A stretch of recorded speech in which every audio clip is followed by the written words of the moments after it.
مکمل ناول لمس نکاح۔ وہ جو کروڑوں کا حق مہر دینے والے تھے 2 لاکھ میں ہی وانیہ کو اپنے نام کروا لیا۔ ہاں، وہ کروڑ روپے حق مہر وانیہ کا نہیں دیتا۔ وہ شخص تو کبھی وانیہ سے محبت کر ہی نہیں سکا تھا۔ وانیہ کی نگاہیں سامنے کھڑی اپنی خوبصورت بہن پہ جا ٹھہری، جو بلا کی حسین تھی۔ پورے خاندان میں اس جیسا حسن کسی میں نہیں تھا۔ نازک سی نین نقش والی وہ شانزِ شیخ تھی، جسے اپنی خوبصورتی کا بخوبی علم بھی تھا، اور اس خوبصورتی کا تو آیان دیوانہ ہوا تھا۔ پر اس کے نصیب میں وہ خوبصورت حسینہ نہیں، بلکہ وہ عام سے نین نقش والی گندمی رنگت کی حامل وانیہ شیخ تھی، جس نے ایک چھوٹی سی شرارت کرتے اپنے بہت بڑا نقصان کروا دیا تھا، جس کا خمیازہ اسے اب ساری زندگی بھگتنا تھا۔ آپی یار یہ بک دلوا دیں، پھر جو آپ کہیں گی ہم کریں گے۔ اپنے سے 2 سال بڑی بہن شانزی سے کہتے وہ اپنا چشمہ درست کرتے منمنائی۔ دلوا دوں گی، پہلے یہ ایئرنگز اور چوڑیاں پہنو، شانزی نے اسے پیار سے کہا، تو وہ اسے دیکھتے منہ بسوڑنے لگی، کیونکہ اسے ان چیزوں سے کوئی لگاؤ نہیں تھا، جبکہ کتابوں سے اسے جنون کی حد تک عشق تھا۔ چلو جلدی سے تیار ہو جاؤ، ابھی تایا ابو کے گھر جانا ہے۔ اس وقت وہاں سب اکٹھے ہو گئے ہوں گے۔ شانزی نے اسے ایک ڈریس پکڑاتے تیار ہونے کا کہا۔ آج اس کے تایا جان کا بیٹا نواب آہیان شیخ دبئی سے واپس لوٹ رہا تھا، اور پورے خاندان میں دھومیں مچی ہوئی تھی۔ ایسے میں اس کے چچا جان اور ان کی فیملی بھی انوائٹڈ تھی، لیکن وانیہ کا بالکل ارادہ نہیں تھا جانے کا، پر شانزی اسے ساتھ لے کے جانا چاہتی تھی۔ آپ بھی آپ جانتی ہیں ہماری مغرور لوگوں سے نہیں بنتی، آپ ہمیں مت لے کے جائیں، وہ منمنائی۔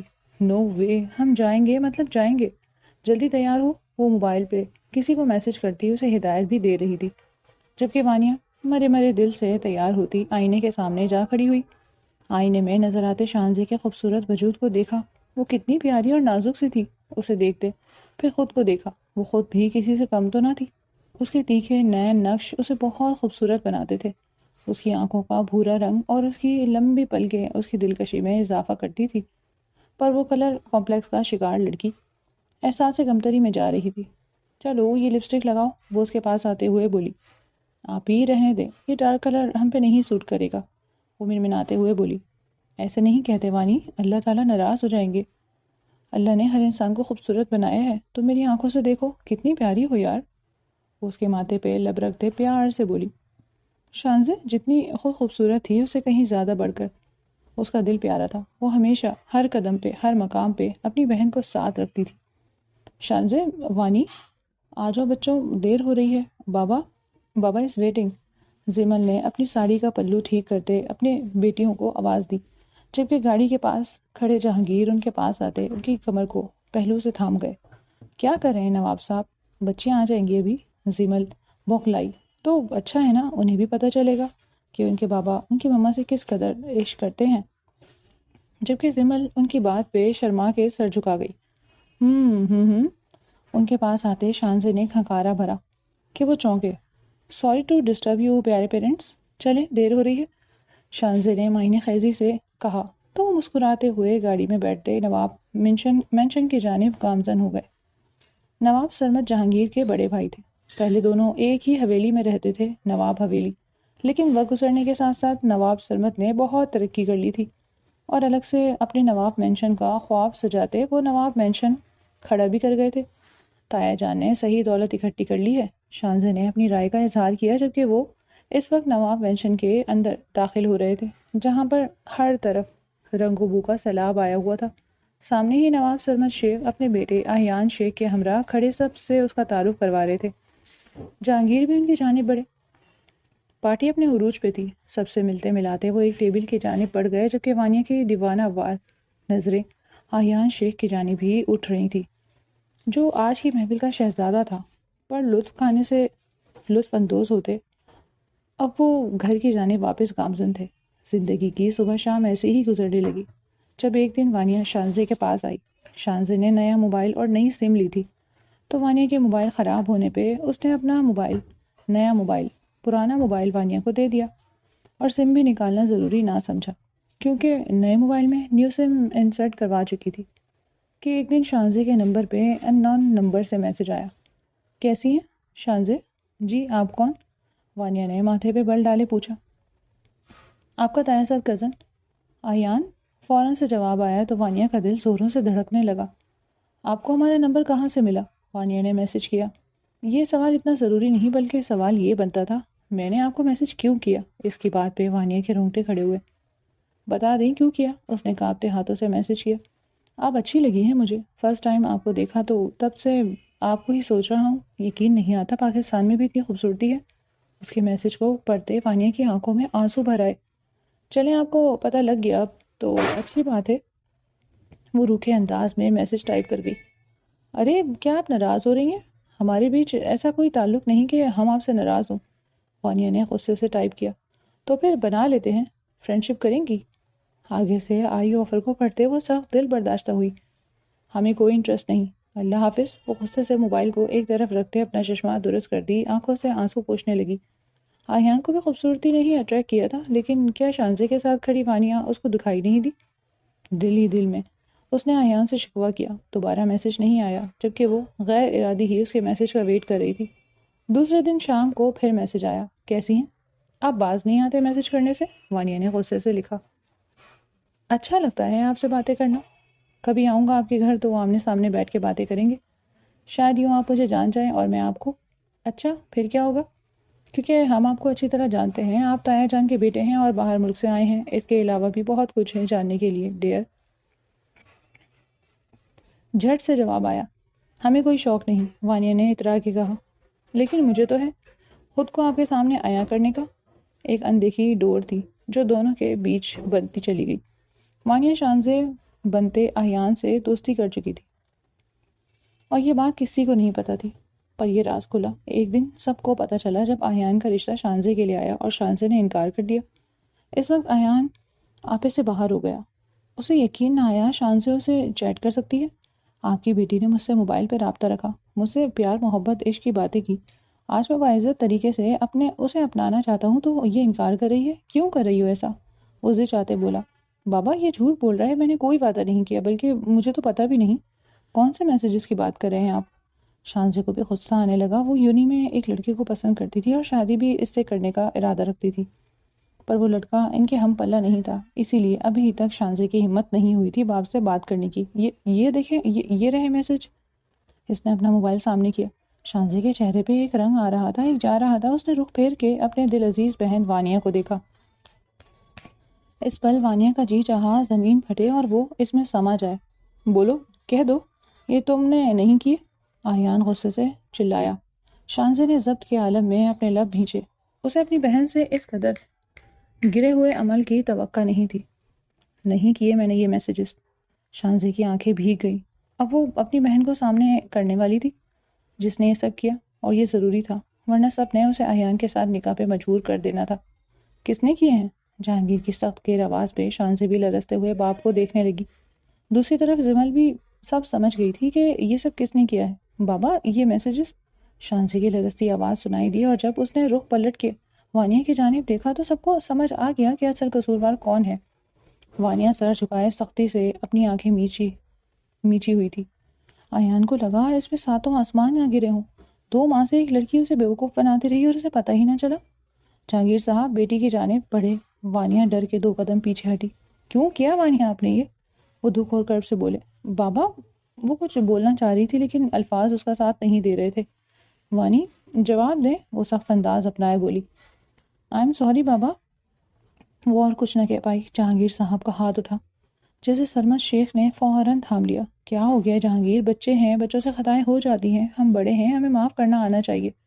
سرمد صاحب دل بڑا کرتے اپنے گمسم بیٹے کو دیکھنے لگے۔ اگر وہ سارے پیغامات وانیہ بیٹی نے بھیجے ہیں تو آہیان کی شادی وانیہ سے ہی ہوگی۔ بابا یہ کیا کہہ رہے ہیں آپ؟ آہیان غصے کی شدت سے سرخ چہرے کے ساتھ باپ کو دیکھتے آگے بڑھا۔ ہاں یہی مناسب رہے گا، اور میں امید کرتا ہوں میرا بیٹا ہونے کے ناطے تم میرا سر نہیں جھکنے دو گے۔ سرمد کی بات پہ آہیان انہیں بترائی نظروں سے دیکھنے لگا۔ بھلا کوئی باپ اتنا ظالم کیسے ہو سکتا تھا؟ نہیں بھائی، یہ آہیان کے ساتھ زیادتی ہوگی۔ قصوروار وانیہ ہے، اس نے غلط حرکت کی ہے اور سزا بھی اسی کو ملنی چاہیے۔ ہم کل ہی اس کا رشتہ۔ بس جہانگیر، ایک لفظ نہیں۔ وانیہ ان سب کی باتیں سنتی اپنے منہ پہ ہاتھ رکھے اپنی سسکیوں کا گلا گھونٹ رہی تھی، جبکہ شانزے اور زمل خاموشی تماشائی بنے یہ سب دیکھ رہی تھی۔ اگر تمہارے دل میں میری ذرا بھی عزت ہے اور مجھے اپنا بڑا بھائی مانتے ہو تو میری بات کی لاج رکھنی پڑے گی۔ میرے لیے وانیہ اور شانزے دونوں برابر ہیں، مجھے کوئی اعتراض نہیں ہے، بلکہ میں چاہتا ہوں نکاح بھی ہو۔ اچانک سرمن شیخ کی بات پہ ان سب کے چہروں کے رنگ اڑے۔ اتنی جلد بازی؟ جہانگیر کے ماتھے پہ بل پڑے۔ کیوں؟ نیک کام میں دیری کیسی؟ میں نہیں چاہتا مزید کوئی مسئلہ بنے۔ جہانگیر، تم مولوی صاحب کا بندوبست کر رہے ہو یا میں کروں؟ بھائی صاحب، نکاح اگر ابھی کرنا ہے تو پھر اسے اپنے بیٹے کے ساتھ رخصت کر کے بھی لے جائیں، ہمیں اس کی شکل بھی نہیں دیکھنی۔ جہانگیر نے دکھ سے رخ پھیرتے کہا، منظور ہے یار، ویسے بھی مجھے بیٹی کی کمی ہر لمحے ہی محسوس ہوتی تھی، اب وانیہ کے آ جانے سے یہ کمی پوری ہو جائے گی۔ سرما شیخ خوشی سے بولے، جبکہ جہانگیر نے ایک نظر بیوی کو دیکھا جن کی آنکھوں میں ڈھیروں آنسو اور ڈھیروں شکوے تھے۔ ان سب کو نظر انداز کرتے وہ مولوی کا بندوبست کرنے لگے۔ پلیز آپ یہ نکاح روک دیں، ہم نہیں کر سکتے آہیان بھائی سے شادی، وہ آپ کو پسند کرتے ہیں، ہمیں نہیں۔ کمرے میں آتے زمل نے شانزے سے وانیہ کو تیار کرنے کا کہا۔ وانیہ اس کی منتیں کرتی رہی، لیکن شانزے آنسو پوچھتے اپنے کان سیے ہوئے تھی۔ آپ ہی سنیں نا، وہ بلک بلک کرو دی۔ چپ، بالکل چپ، آواز نہ آئے تمہاری۔ شانزے نے اسے غصے سے ڈانٹ دیا تو وہ بالکل چپ ہو گئی۔ اگر اتنا ہی مسئلہ تھا تو یہ حرکت کی ہی کیوں؟ کیا تمہیں اندازہ نہیں تھا ایک دن حقیقت کھل جائے گی؟ تب کیا ہوگا؟ کس طرح سامنا کرو گی؟ اس لیے دیا تھا تمہیں موبائل کہ تم وانیہ، تم تو بہن تھی میری، کیوں کیا ایسا میرے ساتھ؟ میرے کردار کو مشکوک بنا دیا۔ شانزے بے حد دکھی تھی۔ پلیز معاف۔ چپ چاپ تیار ہو جاؤ، اب تمہاری کوئی بات نہیں سننی مجھے۔ جو کھیل تم نے کھیلا اب اس کا خمیازہ بھی بھگتو۔ وہ غصے سے اس کی بات کاٹتی باہر نکل گئی، جبکہ وانیہ آنسو بہاتے وہ سوٹ دیکھنے لگی جو شانزے اسے تھما کے گئی تھی۔ بابا، آپ غلط کر رہے ہیں، میں ایک ایسی لڑکی کو کبھی بیوی کا درجہ نہیں دے پاؤں گا جو سر سے پیر تک دھوکا ہو۔ آپ زیادتی کر رہے ہیں۔ آیان نے لب بھینچے۔ شاید آیان یہ تمہارے ساتھ زیادتی ہی ہے، تمہارے دل کے ہزاروں ٹکڑے کر رہا ہوں یار، باپ کو معاف کر دینا، لیکن اگر آج وانیہ کو نکاح کر کے نہ لے کے گئے تو جہانگیر اسے سخت سزا دے گا، اور میں اتنا بڑا بے رحم نہیں ہو سکتا میرے بچے کہ اس بچی کی بے وقوفی کی اتنی بڑی سزا اسے ملے اور میں چپ چاپ تماشا دیکھوں۔ سرمن شیخ کی بات پہ آیان بالکل چپ سا ہو گیا اور پھر کچھ ہی دیر میں نکاح کی سنت ادا کر دی گئی۔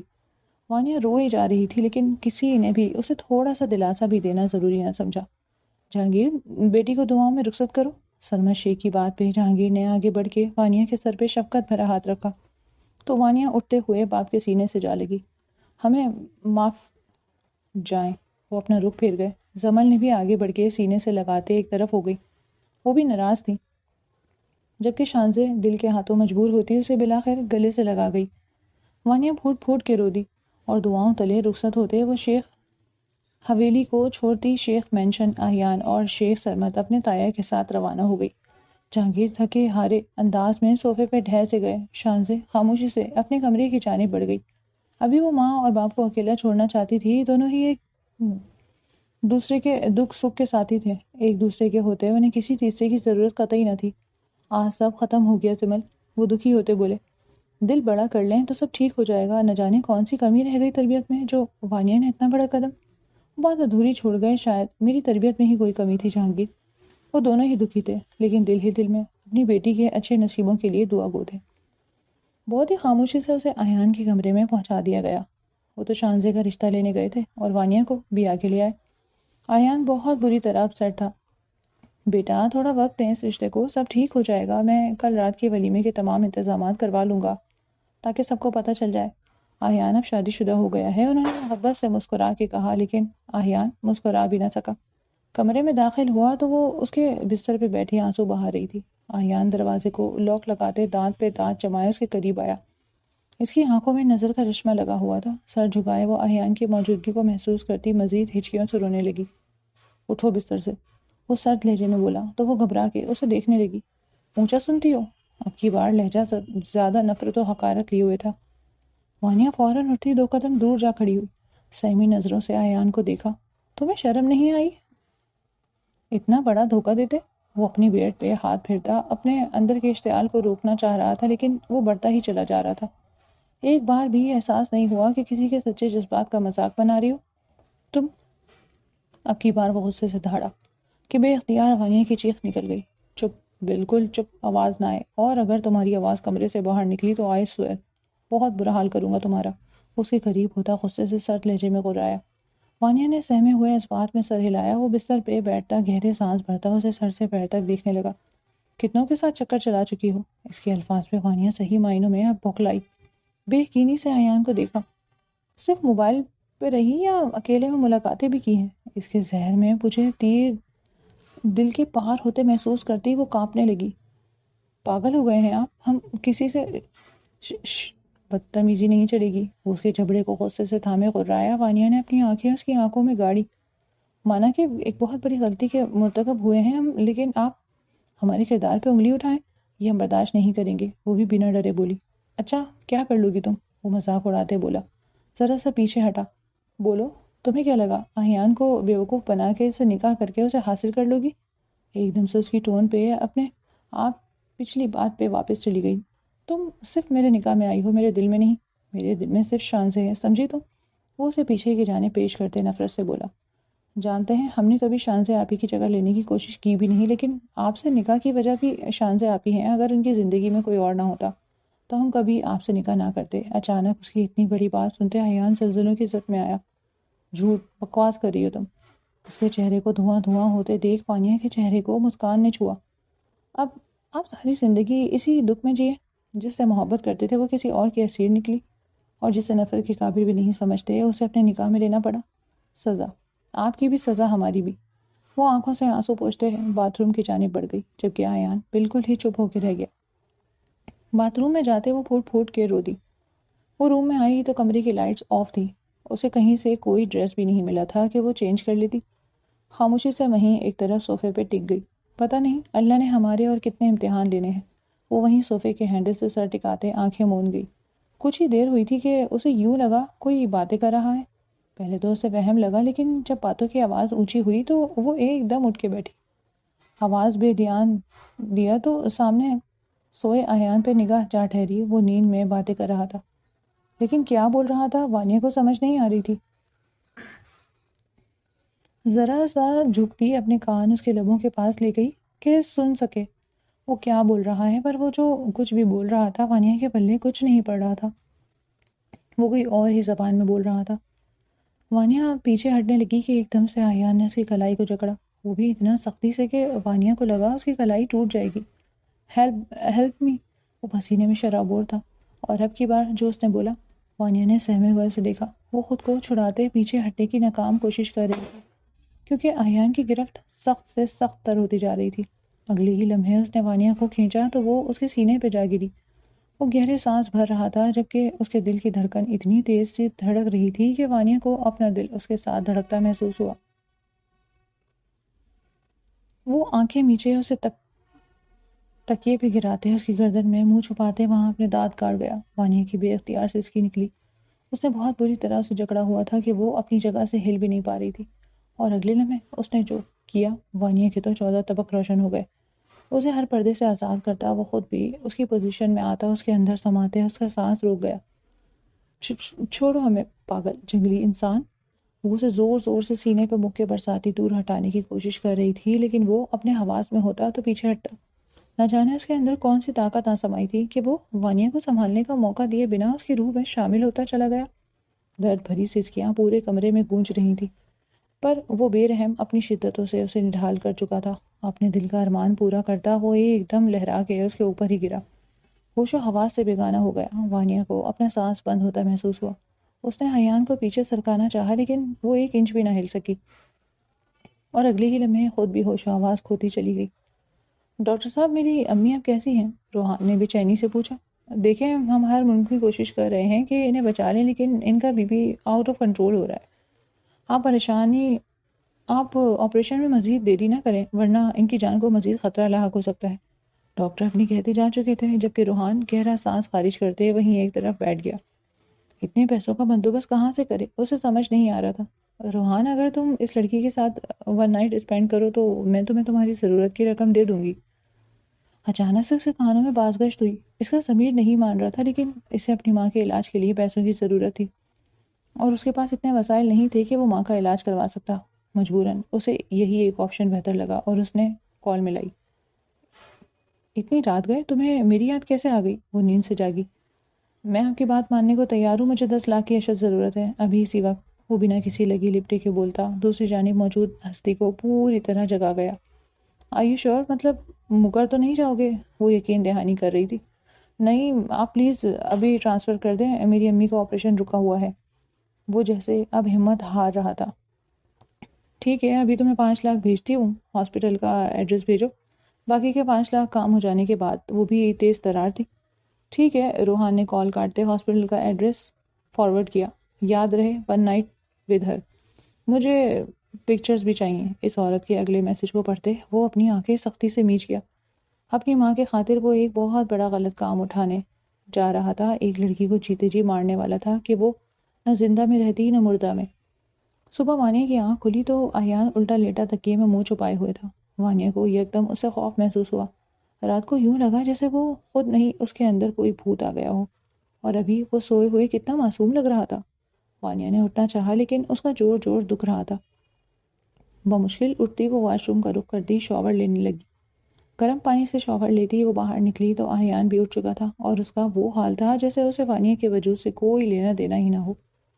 اس کے باہر آتے وہ اٹھتا واش روم جانے لگا کہ بستر بے داغ دیکھتا ٹھٹکا۔ پل کے ہزاروں حصے میں اسے کچھ غلط ہونے کا احساس جاگا۔ اس نے پتھرائی نظروں سے سامنے کھڑے نکھرے نکھرے وجود کو دیکھا جس کی آنکھوں میں کرب و ملال تھا۔ کیا تم رات کو میرے پاس آئی تھی؟ ایان کو اپنی آواز کھائی سے آتی سنائی دی۔ آپ بہت ظالم ہیں ایان، آپ نے ہمیں… وہ روتے ہوئے سر جھکا گئی۔ ایان نے اپنے بالوں پہ ہاتھ پھیرتے اپنی اضطرابی کیفیت پہ قابو پانے کی کوشش کی۔ کیوں آئی تم رات کو میرے پاس؟ کیوں نزدیکی بڑھائی میرے ساتھ؟ بولو، جواب دو۔ وہ اسے دونوں کندھوں سے پکڑتے ہوئے جھنجھوڑنے لگا۔ چھوڑیں ہمیں، کیا کر رہے ہیں؟ رات کو جو کیا وہ کم تھا کہ اب پھر سے؟ وانیہ نے غصے سے اپنے آپ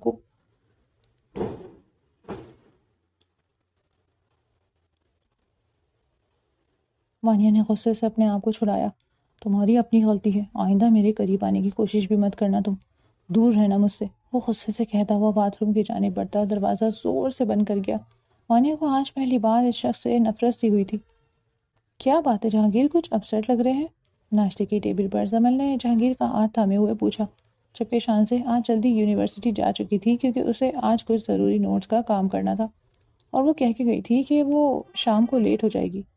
نہیں ٹھیک ہو، سرمد بھائی کا فون آیا تھا آج رات، انہوں نے ایان اور وانیہ کا ولیمہ رکھا ہے، انوائٹ کیا ہے ہمیں، اور اوپر سوچ انداز میں بولے، تو اس میں پریشان ہونے والی کیا بات ہے؟ کیا آپ نہیں جانا چاہتے؟ زمل کو وہ ابھی بھی غصے میں ہی محسوس ہوئے۔ چھوڑ تو نہیں سکتے، بیٹی ہے، لیکن اس کی خطا معاف کرنے کے لائق نہیں۔ ہم سب نے مل کر اسے سزا بھی تو دے دی۔ اس کی پڑھائی کی عمر میں ہم نے اس کی شادی کروا دی، یہ سزا نہیں ہے زمل، عزت بچائی ہے ہم نے۔ وہ چپ ہو گئی۔ ارے اس طرح بیٹا وہاں کیوں کھڑی ہو؟ آؤ ناشتہ کرو، اور ایان کہاں ہے؟ السلام علیکم تایا جان۔ ایک طرف سرمد شیخ کی ہستی تھی جس نے ایک بار بھی وانیہ کو غلط نہیں ٹھہرایا تھا، ویسے ہی پیار و محبت سے بات کر رہے تھے۔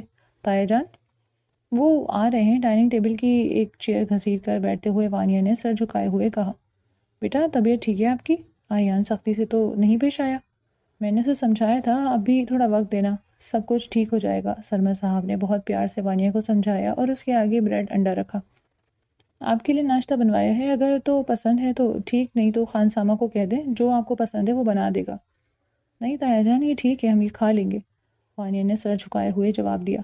اتنے میں ایان بھی نکسک سے تیار ہوتا نیچے اتر آیا۔ سرمد صاحب نے اسے ولیمے کے حوالے سے تمام انفارمیشن دی، پر وہ بالکل خاموش رہا اور اپنے پاس بیٹھی وانیہ کی جانب اچڑتی ہوئی نگاہ ڈالتا وہ اٹھ گیا۔ ٹھیک ہے بابا جان، رات کو ملاقات ہوگی۔ وہ جا چکا تھا۔ شانزیں سارا کام نمٹا کے باہر نکلی تو اچانک ہی کسی نے اس کے منہ پہ ہاتھ رکھے اسے بے ہوش کرتے گاڑی میں ڈالا اور پلک جھپکتے وہاں سے غائب ہوا۔ اس وقت سبھی ولیمے کی تقریب میں موجود تھے۔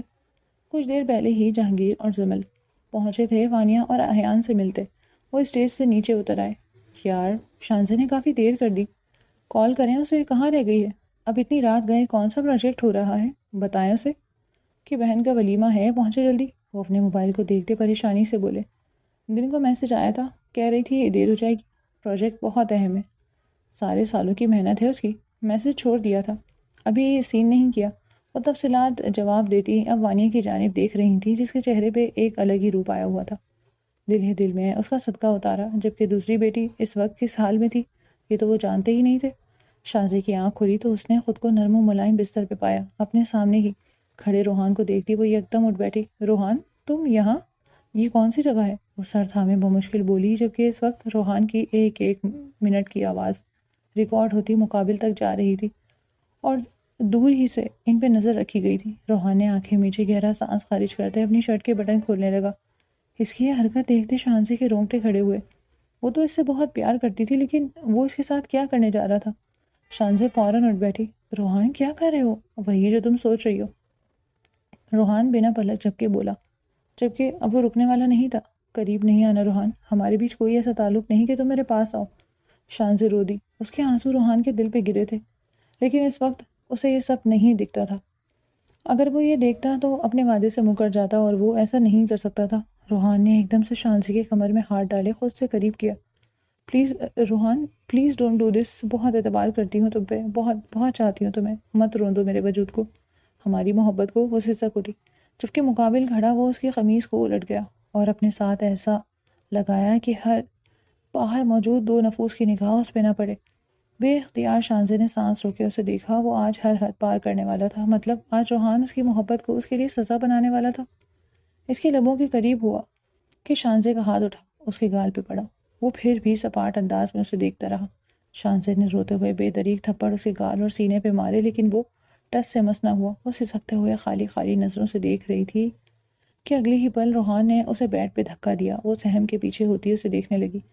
روحان نے کھڑکی کے پردے کے برابر کیے کہ اب باہر والوں کو صرف کمرے میں ان کا دھندلا پن اور سایہ ہی دکھائی دے، کیونکہ اگلی کارروائی وہ بہت سوچ سمجھ کے عمل میں لانے والا تھا۔ وہ اس کے اوپر آتا اپنے اور اس پہ کمفرٹر دے گیا۔ روحان چھوڑو مجھے۔ وہ جو ابھی تک بے یقین تھی، ایک امید تھی، ایک آس تھی کہ وہ اسے نہیں چھوئے گا، وہ اسے داغدار نہیں کرے گا، سب کچھ ایک پل میں ختم ہوا۔ اس کا سکتہ ٹوٹا تھا۔ وہ اس کے سینے پہ پیش کرتی اسے خود سے پرے دھکیلنے کی کوشش میں بری طرح ہلکان ہو رہی تھی۔ اس کے روم میں بھی ریکارڈ تھی، جس وجہ سے وہ شانزی کو چاہ کے بھی پینک ہونے سے روک نہیں پا رہا تھا۔ روحان، اگر تم نے کچھ غلط کیا، آئے سور میں تمہاری جان بھی لے لوں گی، اور اپنی بھی۔ وہ آخری حربہ آزماتے بولی، شاید مقابل کو ترس آ جائے۔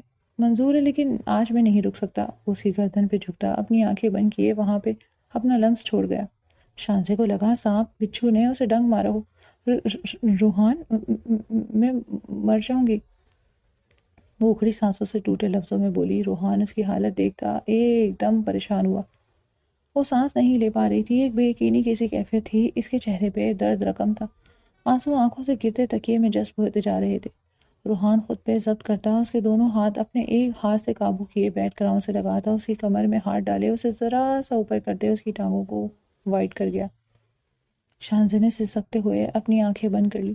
وہ ان لمحوں میں مرنے والی ہو رہی تھی۔ جس شخص کو اس نے دیوانوں کی طرح چاہا، جس پہ وہ آنکھ بند کر کے بھروسہ کرتی تھی، آج وہی اس کی عزت کا لٹیرا بن گیا۔ وہ اوپر نیچے موو کر رہا تھا، لیکن اس کے جسم کے کسی حصے نے شانزی کو نہیں چھوا، اس کو مکمل برہنہ بھی نہیں کیا۔ یکدم احساس ہوتے شانزی نے آنکھیں کھولی، حیرت سے روحان کو دیکھا جو مکمل پسینے میں شرابور ہوا۔ اس کے ماتھے پہ آئے بالوں سے پسینہ گرتا شانزی کی گہرائیوں میں جا رہا تھا۔ روحان کی اس عجیب حرکت پہ شانزی دنگ ہوتے اسے دیکھنے لگی۔ وہ ابھی بھی موو کر رہا تھا، لیکن کیوں کر رہا تھا وہ یہ سب؟ روحان نے اس کی دونوں کلائیاں چھوڑ دی اور اعتراف میں ہاتھ رکھے۔ شانزی اس کے تر ہوئے سینے پہ ہاتھ رکھے اسے ہوش دلانے کی کوشش کرنے لگی، لیکن وہ تو پہلے ہی ہوش میں تھا۔ روحان، وہ نم آواز میں اسے پکار گئی۔ وہ ذرا سا اس کے کان کے پاس جھکا۔ ڈونٹ بی پینک، وہ بہت دھیرے سے بولا تھا اور اپنی حرکت بھی جاری رکھی۔ باہر بیٹھے دو لوگوں نے یہ منظر کھڑکی کے ادھ کھلے پردے کی اوٹ سے دیوار پہ سائے بنتے دیکھا، ساتھ ہی فون ملایا۔ Ma'am, mission is successful. مقابل یہ سنتے سکون میں آئی تھی، اس کے چہرے کو مسکان نے چھوا۔ فائنلی آج میرا بدلہ پورا ہوا جہانگیر۔ وہ اپنے بیک گراؤنڈ سے ٹیک لگا گئی۔ تم بھول سکتے ہو وہ لمحات، اپنی زندگی میں آگے بڑھ سکتے ہو، لیکن رضیہ نہیں۔ میں نے قسم کھائی تھی، جس تکلیف سے میں گزری ہوں اس سے تمہیں بھی گزاروں گی۔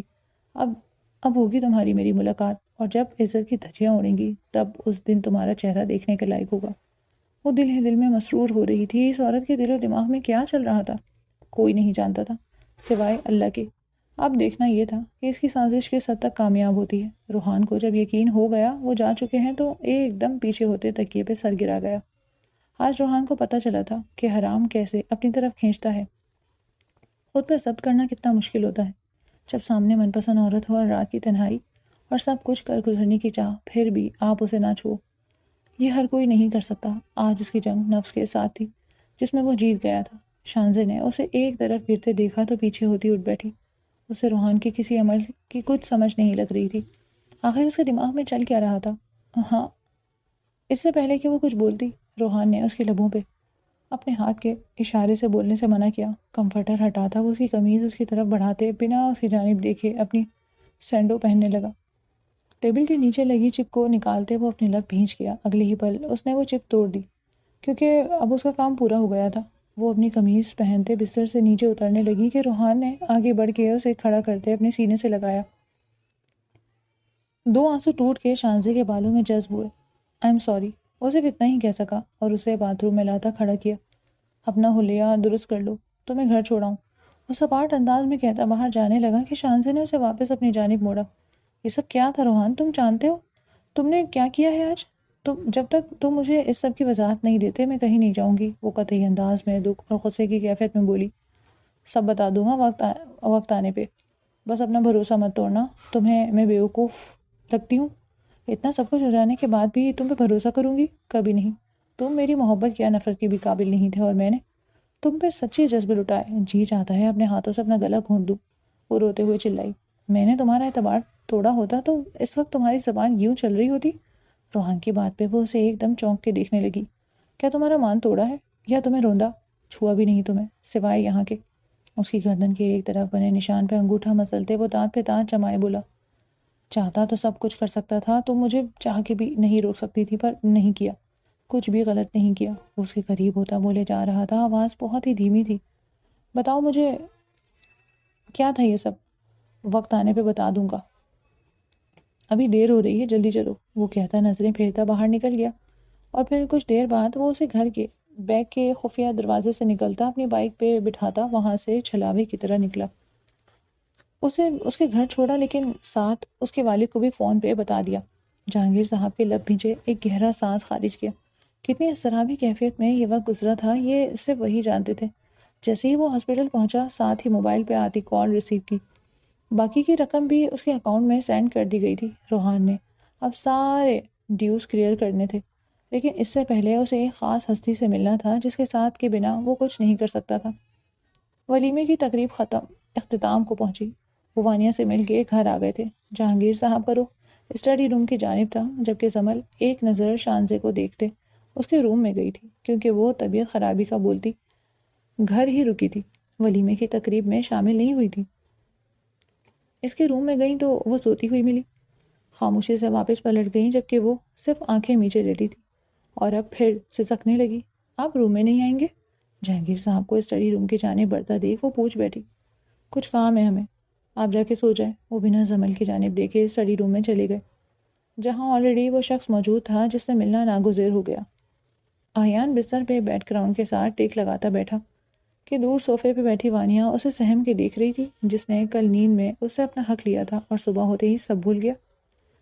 کہیں آج پھر وہ یہ سوچ آتے ہی کانوں کو ہاتھ لگا گئی، ہماری توبہ جو اب اس شخص کے قریب جاؤں جسے نیند میں جن بننے کی بیماری ہے۔ یہاں آؤ وانیہ، وہ آنکھیں بند کیے ہی اسے مخاطب کرتا اپنے پاس بلانے لگا، تو وہ بری طرح گھبرا گئی۔ وانیہ یہاں آؤ، وہ اب کی بار اسے دیکھتے سختی سے پکار گیا، تو وہ سہمے انداز میں اس کے پاس جا کھڑی ہوئی۔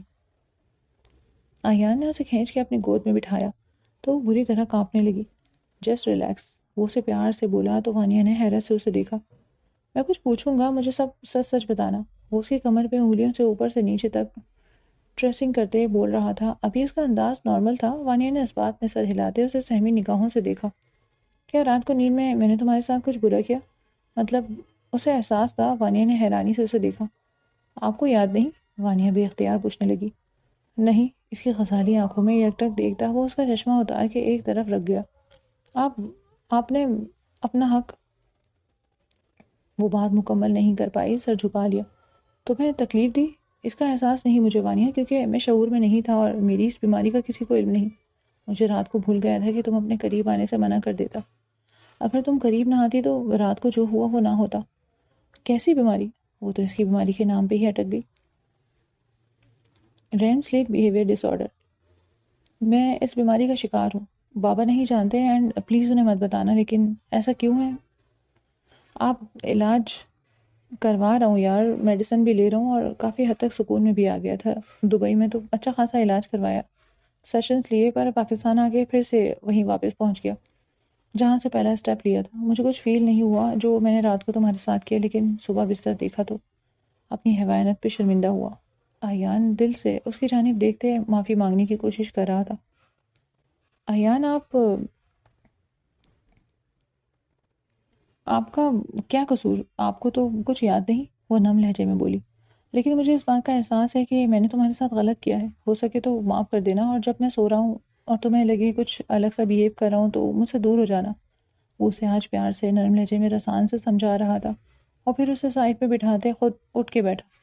میرے ساتھ تمہاری زندگی کافی مشکل ہونے والی ہے، وہ سر گراتا اس کی جانب دیکھتے بولا۔ اس کو کوئی پریشانی ہے؟ آپ کو کوئی پریشانی ہے؟ آپ شیئر کر لیں، شاید آپ ٹھیک ہو جائیں۔ وانیہ کو یہی لگا وہ کسی دماغی الجھن کا شکار ہے، اور ایسے ٹراماز کسی شدید ذہنی دباؤ کے شکار انسان کو ہی ہوتے تھے۔ ہاں ہے نا، جس لڑکی سے عشق و محبت کرتا رہا وہ تھی ہی نہیں، وہ تو دھوکہ نکلا۔ سر جھٹکتا وہ زخمی سا مسکرایا۔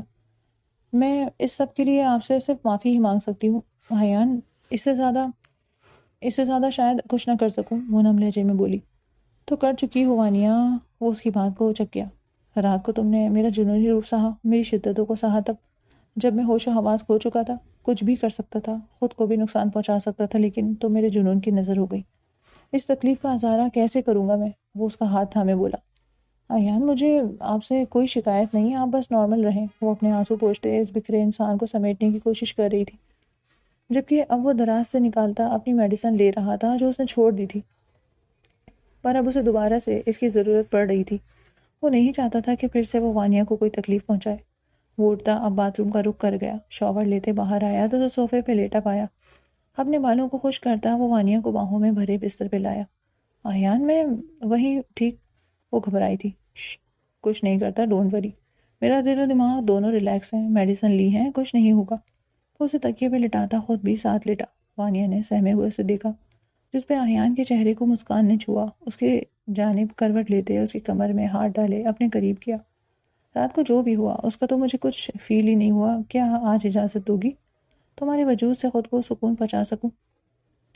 وہ دھیرے سے اس کے کان میں سرگوشی کرتا اس کے رونگٹے کھڑے کر گیا۔ وانیہ کی بے اختیار سانسیں تیز ہوئیں۔ بتاؤ نا، وہ زور دیتا بولا۔ پر آپ تو مجھ سے پیار نہیں کرتے، وہ نم لہجے سے بولی۔ میں تو نکاح بھی نہیں کرنا چاہتا تھا، پر کر لیا نا، محبت بھی کر لوں گا۔ وہ اس پہ سایہ فغن ہوا تو وانیہ کی سانسیں رک گئیں۔ اس کا دوپٹہ ایک طرف کرتا اس کی گردن میں اپنا چہرہ چھپا گیا۔ نہ جانے کیوں اس وقت ایان کو اس کی شدید طلب ہو رہی تھی، اور وانیہ کی خود سپردگی نے اسے مکمل طور پہ پرسکون کر دیا۔ محرم سے محبت کا سرور ہی الگ ہوتا ہے، آج ایان کو پتہ چلا۔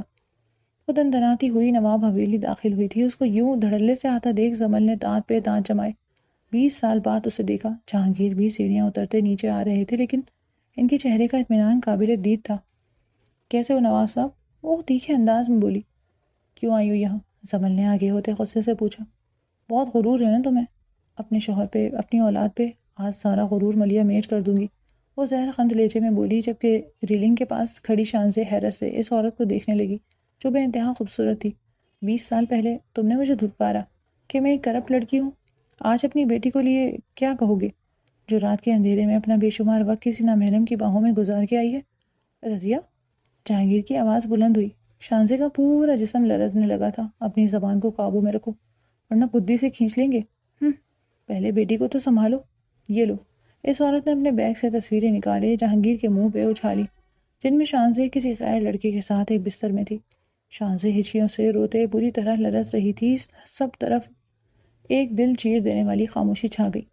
جہانگیر نے ضبط سے اپنی آنکھیں میچ لیں۔ وہ جتنا اس عورت کو برداشت کر رہے تھے، یہ عورت ان کا اتنا ہی ضبط آزما رہی تھی۔ بولو، میری سزا تو تم نے مجھے اس حویلی سے نکال کے دی، اب اپنی بیٹی کے لیے کیا سزا تجویز کرو گے؟ وہ پھنکاری۔ 20 سال پہلے ہاسپٹل کے 2 الگ الگ وارڈ کے بستر پہ 2 عورتوں نے بیٹی کو جنا۔ جہانگیر صاحب بالآخر بول ہی دیے۔ زمل نے بمشکل اپنے آنسو روکے، کیونکہ جو حقیقت وہ آج بتانے جا رہے تھے وہ زمل پہلے سے جانتی تھی۔ ایک کی بیٹی کی سانسوں کی ڈور اللہ نے چھین لی۔ پلٹ کے اپنی بیوی زمل کو دیکھا اور ایک ایک قدم چلتے ان کے پاس آئے، لیکن اللہ کی رحمت سے مایوس نہ ہوئے، کیونکہ دوسرے ہی وارڈ میں ایک بچی نے جنم لیا جس کی ماں اسے مار دینا چاہتی تھی۔ ہم نے اس بچی کو گود لے لیا، اسے اپنی بیٹی بنا لیا۔ زمل کی آنکھوں سے آنسو پوچھے، پیچھے پلٹ کے رضیہ کو دیکھا جو زلزلوں کی زد میں تھی۔ آج تم نے ہماری بیٹی کی نہیں اپنی بیٹی کی عزت دھجیاں اڑائیں۔ جہانگیر صاحب تیش کے عالم میں دھاڑے، کیونکہ وہ بچی تمہاری تھی۔ شانزیب تمہاری بیٹی ہے جسے ہم نے اور زمل نے اپنایا، پر تم نے خود اپنی بیٹی کو آج اپنی جگہ کھڑا کر دیا۔ افسوس ہے تم پہ، افسوس ہے کہ ہمارا کبھی تم سے تعلق تھا۔ رضیہ جہانگیر کی منہ بولی بہن تھی، اس کی خالہ ذات، لیکن جہانگیر کو پسند کرنے لگی تھی، اس لیے شادی کے بعد بھی اپنا گھر بسا نہ سکی اور واپس آ گئی۔ پر وہ امید سے تھی، بہت کوشش کی کہ وہ بچی کو مار دے، جان چھڑا لے، لیکن اس روح نے آنا تھا، وہ آ گئی، اور کہیں وہ اسے مار نہ دے۔ جہانگیر نے اپنی مری ہوئی بیٹی اس کی کوٹ میں ڈال دی اور اس کی بیٹی کو اپنی بیٹی بنا لیا۔ یہ راز آج کھلا تھا۔ شانزے پہ تو جیسے آسمان آ گرا۔ سامنے کھڑی ہستیاں اس کے ماں باپ نہیں تھے، یہ حقیقت سب سے زیادہ تیز دھار ثابت ہوئی تھی جس نے اس کا دل چیر کے رکھ دیا۔ یہ جھوٹ ہے، یہ میری بیٹی نہیں، رضیہ نے روتے ہوئے کہا۔ حقیقت یہی ہے، چاہے تو ٹیسٹ بھی کروا سکتی ہو، جہانگیر نے تمسخرانہ انداز میں کہا، تو رضیہ نے پاگلوں کی طرح وہ ساری تصویریں زمین سے اٹھاتے انہیں چھپایا، جسے وہ ان تصویروں کو نہیں اپنے آپ کو چھپا رہی تھی۔ آنکھوں سے آنسو نہر کی صورت میں بہتے جا رہے تھے۔ شانزے ان کے بالکل سامنے آ کھڑی ہوئی۔ شانزے میری بچی، وہ بے اختیار اس کی جانب بڑھی کہ شانزے 2 قدم پیچھے ہٹی۔ دور دور رہیں آپ، اپنی بیٹی کی عزت کا سودا کرنے والی عورت میری ماں نہیں ہو سکتی۔ وہ بلک بلک کے رو دی۔ بلکہ میرا تو کوئی بھی نہیں، میں جسے اپنا باپ سمجھتی رہی، اس نے بھی سب کچھ جانتے میری عزت کو نہیں بچایا، کر دیا مجھے ایک نامحرم کے حوالے۔ وہ جہانگیر کی جانب دیکھتے خود ترسی سے بولی، جبکہ جہانگیر صاحب بنا پلک جھپکے اسے دیکھ رہے تھے۔ شانزے میری جان، زمل تڑپ کے آگے بڑھی، قریب مت آئیے گا، آپ بھی شامل ہیں اس سب میں، مجھے برباد کرنے میں میرے سب اپنے شامل تھے، میں نے تو برباد ہونا ہی تھا، لیکن نہیں جی سکتی اس بربادی کے ساتھ، مجھے نہیں جینا۔ وہ رات کے ان لمحات سے ابھی تک نہیں نکلی تھی جن لمحات میں روحان نے اسے چھوا۔ بھلے وہ اپنے مقصد ادھورا چھوڑ گیا، لیکن یہ تصویریں چیخ چیخ کے کہہ رہی تھیں اس نے ٹریپ بچھایا تھا، اس نے کبھی شانزے سے محبت کی ہی نہیں، وہ سامنے کھڑی عورت کے اشارے پہ ناچ رہا تھا جو کہ بدنصیبی سے اس کی ماں تھی۔ شانزے نے تڑپ کے پاس فروٹ باسکٹ سے چھری نکالی۔ شانزے کیا پاگل پن ہے، چھوڑو اسے۔ جہانگیر صاحب نے اس کے ہاتھ سے چھری کھینچی تو وہ بے تحاشا پینک ہونے لگی۔ کچھ غلط نہیں ہوا تمہارے ساتھ، کچھ بھی، وہ نامحرم نہیں تھا، نہیں تھا وہ نامحرم، جہانگیر چلائے کہ ایک دن شانزے اپنی جگہ تھم گئی۔ سامنے ہی وہ آتا دکھائی دیا۔ تمہارا بچپن میں ہی روحان سے نکاح کر دیا تھا ہم نے، جب تم 4 سال کی تھی، تب روحان 11 سال کا تھا۔ اس کی والدہ کے ہم پہ احسانات تھے بہت، اور روحان نے بچپن سے تمہاری حفاظت کی۔ روحان کی والدہ کی خواہش پہ تمہارا نکاح کر دیا، لیکن ہم نے یہ شرط رکھی تھی کہ جب تک تم پڑھ نہیں لیتی یہ نکاح راز رہے گا، اور وہ تمہارے آس پاس رہتا ہمیشہ تمہیں سیکیور کرنے کے لیے اس عورت سے، کیونکہ مجھے پتا تھا یہ ضرور کوئی چال چلے گی۔ اس نے ہمیں تکلیف دینے کے لیے وانیہ کو بھی نشانہ بنایا، اسے ہم نے بچایا، پھر تمہیں نشانہ بنایا اور روحان سے تمہاری ڈیل کی۔ روحان نے اسی دن ہمیں بتا دیا تھا، اس نے تو انکار کر دیا، لیکن ہمارے کہنے پہ اس نے یہ ڈیل واپس لی، کیونکہ اس عورت سے کوئی بعید نہیں تھی، یہ روحان کی جگہ کسی اور سے یہ کام کروا لیتی، اور اس بار ہم اسے بے نقاب کرنا چاہتے، اس لیے تمہیں تھوڑی تکلیف ملی۔ اس کے لیے اپنے باپ کو معاف کر دینا بیٹا، تمہاری زندگی کو پرسکون بنانے کے لیے اس عورت کو سزا دینا ضروری ہو گیا تھا۔ شانزے ان کی باتوں کو سنتی بے یقینی سے اسے دیکھنے لگی۔ آپ میرے بابا نہیں ہیں، وہ اس سوال کو کرتے سخت کرب میں مبتلا ہوئی۔ ہم اپنی شانزہ کے بابا ہیں میرے بچے، کبھی ہمارے پیار پہ شک مت کرنا۔ وہ اس کے آنسو پوچھتے اسے اپنے سینے سے لگا گئے۔ شانزے بلک بلک کے رو دی، جبکہ رضیہ ایسے کھڑی تھی جیسے سب کچھ آج کھو دیا ہو۔ رضیہ نے بیٹی کی خاطر سب سے معافی مانگی، اپنی ضد اور غصے میں وہ 20 سال جلتی رہی، اور 20 سال بعد نقصان بھی پہنچانا چاہا تو اپنی ہی بیٹی کو پہنچا گئی۔ سب نے انہیں معاف کر دیا، لیکن دوبارہ تعلق نہ جوڑا۔ ان کی دی ہوئی رقم کو روحان نے واپس کر دیا تھا، روحان کی والدہ ٹھیک ہو کے گھر واپس آ گئی، تو سب کی موجودگی میں سب ہی سادگی سے شانزے کی رخصتی کر دی گئی۔ اتنا کچھ ہو جانے کے بعد انہیں اب یہی مناسب لگا۔ وانیہ اپنی لائف میں سیٹل ہو گئی تھی، وہ احیان کے ساتھ دبئی شفٹ ہو رہی تھی، جبکہ دونوں بیٹیوں کو رخصت کر کے جہانگیر صاحب بہت چپ چپ ہو گئے تھے۔ زمل روم میں آئیں تو ان کے کندھے پہ ہاتھ رکھتے دبایا۔ جہانگیر نے آنکھیں وا کیے اپنے شریک حیات کو دیکھا۔ تھک گئے ہیں؟ پیار سے پوچھا تو وہ انہیں اپنی گود میں بٹھا گئے۔ اپنی ساری تھکان آپ کے وجود میں اتارنا چاہتے ہیں، وہ گمبھیر لہجے میں بولتے زمل کو 22 سال پہلے والے جہانگیر لگے۔ اپنی گود میں اٹھاتے وہ انہیں لیے بستر پہ آئے۔ دباب صاحب، وہ گھبرائی تھی۔ جی اب وہ اپنے تشنہ لب ان کے لبوں میں الجھاتے تک سب کچھ بھلا چکے تھے۔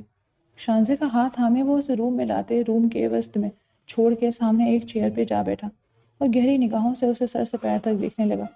شانزے نے بنا پلک جھپکے اس کی آنکھوں میں دیکھا جو اسے اپنے تھائس پہ بیٹھنے کا اشارہ کر رہا تھا۔ شانزے نے رخ پھیر لیا جبکہ دل بہت زور سے دھڑکا۔ شانزے کم ہیئر، ورنہ میں آیا تو بہت تڑپاؤں گا، وہ گمبھیر لہجے میں بولا۔ تو شانزے خود پہ ضبط کرتی اس کے پاس جا کھڑی ہوئی۔ مجھے دھمکیاں مت۔ ابھی اس کی بات مکمل نہیں ہوئی تھی کہ روحان نے اسے کھینچ کے اپنی گود میں کراس لیگز کی صورت بٹھاتے اپنے سینے میں بھیجا۔ اپنی پوزیشن دیکھتے وہ شرم سے سرخ پڑی۔ ہاں میرا لہنگا، وہ بہت بری طرح اسے چبھ رہا تھا۔ اگلے ہی پل وہ اس کے لہنگے کی وہ کھولتا اس کے تن سے الگ کر گیا۔ اب ٹھیک ہے؟ اس کے چہرے کو نہارتے وہ خمار آلود لہجے میں بولا۔ بہت بے شرم ہو۔ شانزے نے اس کے سینے پہ مکہ جڑا۔ ابھی تو بے شرمی کرنی ہے، اپنا عشق تم پہ نچھاور کرنا ہے۔ اس کا دوپٹہ پن سے اتارتے زمین بوس گیا۔ اب وہ صرف شارٹ بلاؤز اور اسکن ٹائٹ میں تھی۔ ایک دم سے اس کے بلاؤز کی ڈوریوں کے ٹسلز کو کھینچ کے توڑتے وہ بے خود ہوا تھا۔ ہان، وہ اس کے گلے سے بازو ہٹائے خود کو چھپانے لگی۔ اس رات بہت مشکل سے خود پہ ضبط کیا تھا شانزے، ورنہ اتنی بری حالت تھی کہ تم میں گھل جانا چاہتا تھا۔ وہ جذبات ابھی تک سنبھل کے رکھے ہیں، آج مت روکنا۔ اتنا کہتے وہ اپنی شرٹ اتارتا اسے گود میں لیے بستر پہ آیا، خود کو بھی ہر پردے سے آزاد کرتے وہ اس پہ آتا، اس کے لبوں پہ شدت سے جھکا۔ شانزے اس کے پہلے لمس پہ شدید تڑپی، لیکن روحان نے اس پہ بس نہ کیا۔ وہ اسے اپنی شدتوں سے بے حال کر گیا۔ شانزے بھی سب کچھ بھلائے خود کو اسے سونپ گئی جو بچپن سے اب تک اس کی عزت اور جان کا محافظ تھا، جو عشق کرتا تھا، بے حساب کرتا تھا۔